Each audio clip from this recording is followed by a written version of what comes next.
ગુજરાતી કહેવત કીડી સાંચે ને તેતર ખાય.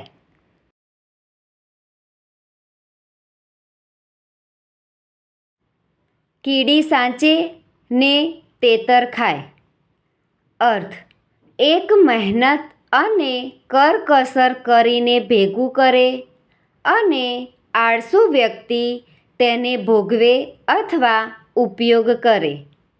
વાક્ય: મનસુખલાલે પેટે પાટા બાંધીને મૂડી ભેગી કરી, પણ તેમના અવસાન પછી તેમના નબીરાઓએ મોજ શોખમાં બધું ઉડાવી દીધું. આ તો એવું થયું કે કીડી સાંચે ને તેતર ખાય. Thank you friends. Please like, share and subscribe.